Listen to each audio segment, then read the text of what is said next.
The broken warrior, the scrapyard prophet Marcus Steele, was welding a rusted exhaust pipe when the sky caught fire. Not metaphorically either.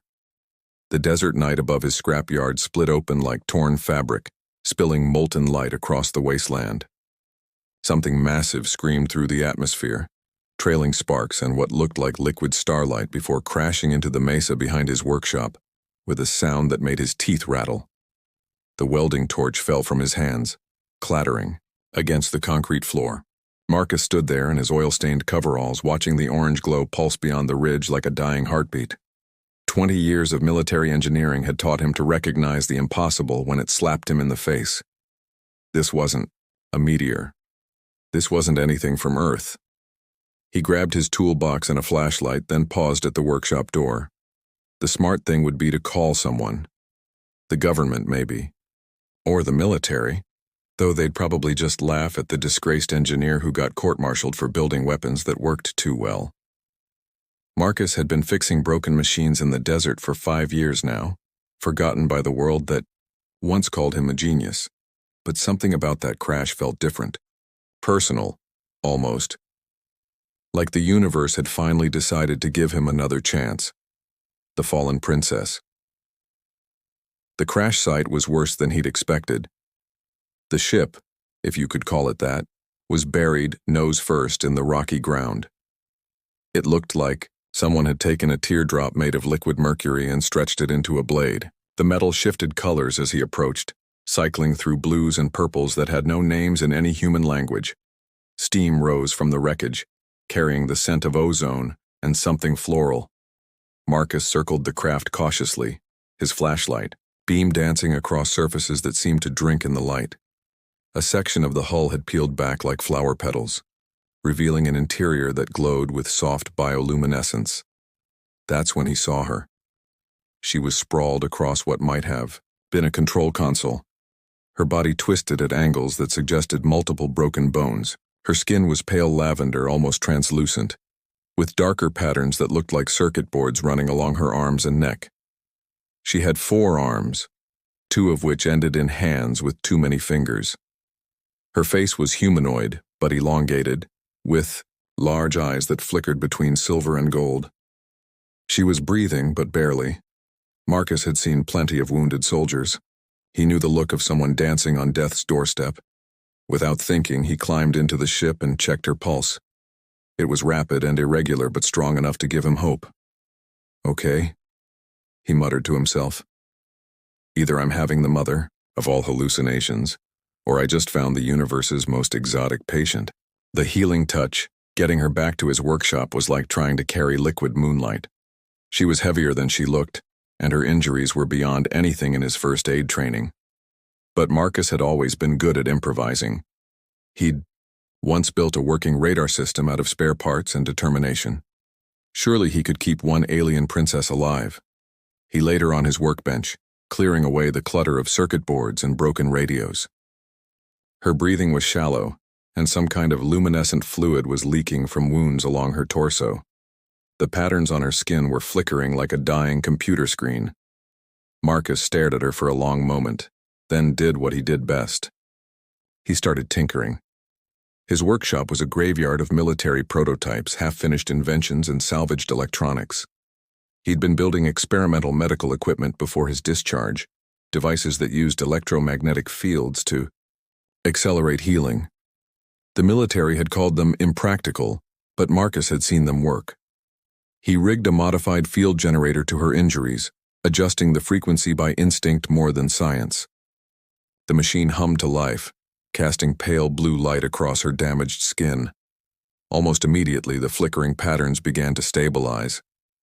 "Come on," he whispered, fine-tuning the settings. "Don't die on me now. I haven't had a decent conversation in 3 years." Her eyes opened suddenly, startling him. They were the color of liquid starlight, ancient and intelligent. When she spoke, her voice was like wind chimes made of crystal. "Why do you help me, human?" Marcus blinked. "You speak English?" "I speak many languages. Your neural patterns are simple to read." She tried to sit up, winced, and lay back down. "But you have not answered my question." He shrugged. still adjusting the healing field. Because you needed help, and because I'm tired of fixing broken toasters. Something that might have been a smile crossed her alien features. I am Vex Hera of the Zephyrian Empire, and you are Marcus Steele, the weapon maker who was cast out for having too much conscience. Marcus froze. How do you know that? Your mind is an open book, engineer. Your guilt, your loneliness, your desire to build something that matters. Her eyes focused on him with unsettling intensity. You were betrayed by those you served. They feared what you could create. Yeah, well, Marcus said, uncomfortable with the scrutiny. Turns out building weapons that actually work makes people nervous. The warning Vex Hera's healing progressed rapidly over the next few hours. The electromagnetic field seemed to accelerate. Her natural recovery, or maybe her alien biology, was just that advanced. By dawn, she was sitting up and examining his workshop with obvious curiosity. You have potential, she said, picking up a half-finished plasma capacitor. This design is crude but elegant. With proper materials, it could power a city. Or level 1, Marcus replied, watching her carefully. That's why they kicked me out. My stuff was too dangerous. Dangerous to whom? She set the device down and looked at him directly. The corrupt officials who wanted to suppress your innovations? Or the enemies who would have faced your weapons? Marcus didn't answer. He'd been asking himself the same question for 5 years. I need to warn you, Vex Hera continued, her expression growing serious. My presence here puts your world in danger. The Kronar Empire is tracking me. They will come. The who now? A galactic power that consumes worlds. They conquered my homeworld 6 months ago, enslaved my people, and hunted down every member of the royal family. Her voice grew bitter. I am the last, and I carry information that could bring them down. Marcus felt a familiar chill, the same one he'd felt when his commanding officer had told him his weapons were being shelved. What kind of information? The location of their primary weapons facility, the frequencies that can disrupt their shields, the political intelligence that could turn their client species against them. She stood, moving with fluid grace despite her recent injuries. But first they must be stopped from claiming this world. As if summoned by her words, Marcus's emergency radio crackled to life. The voice was tense, official. Unknown objects detected entering Earth's atmosphere. Military bases worldwide report unusual energy signatures. Citizens are advised to remain indoors while authorities investigate. Marcus and Vex Hera exchanged looks. Scouts, she said grimly. They have found me. The choice Marcus stared at the radio, then at the alien princess who had crash-landed into his life. Outside, the desert wind howled like a living thing, and somewhere in the distance, he could hear the whine of military helicopters. So what now? He asked. You run and hide? Wait for the cavalry to save the day? Vex Hera's laugh was sharp and bitter. What cavalry? Your people's weapons are projectiles and explosives. The Kronar have energy shields and molecular disruptors. This will not be a battle. It will be a harvest. Marcus looked around his workshop at the years of accumulated projects and abandoned dreams, at the weapons he'd been forbidden to build, the technologies he'd been told were too dangerous for the world. Maybe, he said slowly. It's time I stopped playing it safe. He walked to a locked cabinet in the corner, one he hadn't opened in 5 years. Inside were blueprints, prototypes, and design concepts that had cost him his career. The really dangerous stuff. The weapons that worked too well. You said I had potential, Marcus said, pulling out a set of plans. Let's find out if you were right. Vex Hera's eyes widened as she examined the blueprints. These designs, they are beyond anything I expected from a pre-space civilization. This plasma cannon could punch through Kronar battle armor. This shield generator could protect an entire facility. Yeah, well, Marcus said, rolling up his sleeves. Turns out being kicked out of the military gives you a lot of time to think about better ways to blow things up. Outside, the sky was beginning to glow with unnatural light. The scouts were getting closer. We need to move, Vex Hera said urgently. They will trace my energy signature to this location within hours. Marcus nodded. already loading equipment into his truck. I know a place. An old military depot about 50 miles east. Abandoned, but it's got power and space to work. As they loaded the last of his equipment, Vexhara placed one of her 4 hands on his shoulder. Why are you doing this, Marcus Steele? You could surrender me to them, save your world from invasion. Marcus looked at her, then at the glowing sky, then at the weapons he'd been forbidden to build. For the first time, in 5 years he felt something that might have been hope. Because, he said, starting the engine, someone finally believes I can build something that matters. The truck roared to life, carrying them into the desert night. Behind them, the first Kronar scout ships began their descent toward Earth, their energy signatures painting the sky in shades of war. Marcus Steele, disgraced engineer and forgotten weapons maker, was about to remember why the military had been afraid of him, and the galaxy was about to learn why humanity had earned its place among the stars. Rise of the Terran Empire. The Forge of War. The abandoned military depot looked like a graveyard of ambition. Concrete bunkers half buried in sand, rusted equipment, scattered like broken bones, and generators that wheezed to life only after Marcus kicked them 3 times and whispered creative threats. But it had what they needed: space, power, and most importantly, isolation.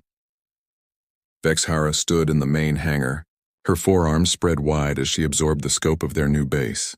This facility has potential, she said, her voice echoing in the empty space. With proper modifications, it could house a small army. Marcus wiped sweat from his forehead, leaving a streak of grease across his skin. Let's start with not getting killed by alien death squads, then work our way up to armies. He'd been working for 18 hours straight, converting his scattered equipment into something resembling a weapons laboratory. The plasma cannon prototype was taking shape on a reinforced workbench, its power core humming with dangerous energy. Beside it, shield generators sparked and crackled as he fine-tuned their frequency matrices. Your weapons are impressive, Vexhara observed, examining a completed energy rifle. But you build like someone who expects to fight alone. That's because I usually do. Marcus tested the rifle's targeting system, painting a laser dot on the far wall. People tend to avoid the crazy weapons guy. Perhaps it is time to change that. Before Marcus could ask what she meant, his radio crackled. With an emergency broadcast, the voice was strained, barely controlled panic seeping through official protocols. Multiple unidentified craft have landed in major population centers worldwide. Governments are mobilizing military response, but initial contact attempts have been unsuccessful. Citizens are advised to seek shelter immediately. The transmission cut to static, then silence. Marcus and Vexhara exchanged grim looks. So it begins, she said softly. The outcasts gather. They weren't alone for long. The first to arrive was Jackson Tank Morrison, Marcus's former sergeant and the only man who'd stood by him during the court-martial. He drove up in a stolen military Humvee, his weathered face grinning beneath a helmet covered in dents and scorches. Heard you were building toys again, Steele, Tank said, climbing out of the vehicle. Figured you might need someone to test them. Behind him came others, desert survivors who'd been watching the sky burn and decided they didn't like what they saw. Former soldiers discharged for asking too many questions. Engineers and mechanics who'd been labeled too innovative by bureaucratic supervisors. The forgotten, the discarded, the ones society had given up on. Marcus stood before this ragtag group of 23 people and felt something he hadn't experienced in years: responsibility for others. I'm not going to lie to you, he said, his voice carrying across the hangar. The things coming for us have technology that makes our best weapons look like pointy sticks. They've conquered entire star systems. They turn planets into graveyards. Few people shifted nervously, but no one left. But, Marcus continued, I think we can beat them. Not with superior firepower or fancy tactics. We'll beat them by being what they don't expect, by building weapons they can't understand, by fighting dirty and thinking different. Tank laughed, a sound like grinding gears. Sounds like fun. When do we start? Vexhara stepped forward, her alien appearance causing a few gasps from the newcomers. You will need to learn quickly, she said, The Kronar are methodical. They will study your military responses, adapt to your strategies, then crush your resistance systematically. Unless we don't give them time to adapt, Marcus added. Hit fast, hit hard, then disappear before they know what happened. The first victory training began immediately.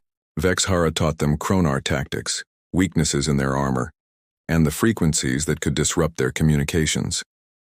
Marcus worked around the clock, building weapons that combined human ingenuity with alien science. Plasma rifles that fired in patterns Kronar shields couldn't anticipate, explosives that turned their own energy fields against them, armor that bent light to create nearly perfect camouflage. The first test came sooner than expected. A Kronar patrol, 12 soldiers in gleaming black armor approached the depot following energy signatures from Marcus's weapons. They moved in perfect formation, confident in their superiority. They had no idea what hit them. Marcus's people struck from concealed positions using weapons that shouldn't have existed on a primitive world. Plasma beams punched through Kronar shields like they were made of paper. Explosive charges turned their own gravitational fields into crushing traps. Within minutes, the entire patrol was down. Impossible, one dying Kronar gasped through his translator. Primitive species cannot possess such technology. Tank knelt beside the alien warrior. We're full of surprises, he said cheerfully, then signaled for the salvage teams to strip the fallen soldiers of equipment and intelligence. Word of the victory spread faster than Marcus had expected. Emergency radio broadcasts carried garbled reports of successful resistance, of human forces using impossible weapons against the invaders. More importantly, they'd captured Kronar communication equipment. Vexhara worked feverishly to decode the alien transmissions, her 4 hands dancing, across holographic interfaces that made Marcus's most advanced computers look like pocket calculators. The garrison commander is confused, she reported. They're requesting reinforcements, but they cannot explain how a pre-space civilization acquired energy weapons. Marcus grinned. Good. Confused enemies make mistakes. The growing rebellion over. The following weeks, their small band grew into something larger. Word spread through hidden channels about the Terran resistance and their impossible victories. Other survivor groups made contact, offering supplies, intelligence, and fighters. Marcus found himself commanding not just a squad, but a movement. The depot became a fortress workshop. Its underground tunnels expanded into a maze of laboratories, armories, and command centers. Marcus's weapons production went into overdrive, turning out equipment that combined the best of human and alien technology. Vexhara established communication networks that connected resistance cells across 3 continents. But the real breakthrough came when they intercepted a Kronar supply convoy. The aliens had been transporting something called a consciousness matrix, a device that could process and store the memories and personalities of conquered species. Marcus stared at the crystalline artifact, his engineer's mind already working. This is how they control their slave races, Vexhara explained. They extract the knowledge and skills of conquered peoples, then use it to perfect their war machine. Or, Marcus said slowly, we could use it to do something they'd never expect. Within days, he'd reverse-engineered the device. Instead of extracting consciousness, his modified version could project it, share memories, experiences, and knowledge instantly across vast distances. Suddenly, every resistance fighter could access the combat experience of their best soldiers. Every engineer could tap into Marcus's weapons expertise. Every strategist could draw on Vexhara's knowledge of galactic warfare. The Terran resistance became something unprecedented. A collective intelligence that learned and adapted faster than any individual species the Kronar had ever faced. The Liberation Fleet. The transformation was remarkable. Within months, the scattered resistance had evolved into a proper military force. Marcus's weapons had grown from clever modifications to technologies that surpassed Kronar equipment. Their fighters moved with inhuman coordination, sharing tactical awareness through the consciousness network. Their engineers built weapons that seemed to violate several laws of physics. But the real surprise came from beyond Earth's atmosphere. Marcus, Vexhara called from the communication center, her voice tight with excitement. You need to see this. The main display showed the outer solar system, dotted with new contacts, approaching at impossible speeds. Ships, hundreds of them. Flying configurations Marcus had never seen before. Who are they? He asked. Species the Kronar enslaved, Vexhara said, her voice filled with wonder. Zephyrians, Korathans, Valdek. Others I don't recognize. They've heard about the Terran resistance, about humans who fight impossible odds and win. Tank whistled softly. Guess word travels fast in space. The lead ship's communication crackled through their speakers. The voice was translated through multiple languages, but the message was clear. Terran Command, this is Liberation Fleet Alpha. We come seeking alliance. Teach us to fight as you fight.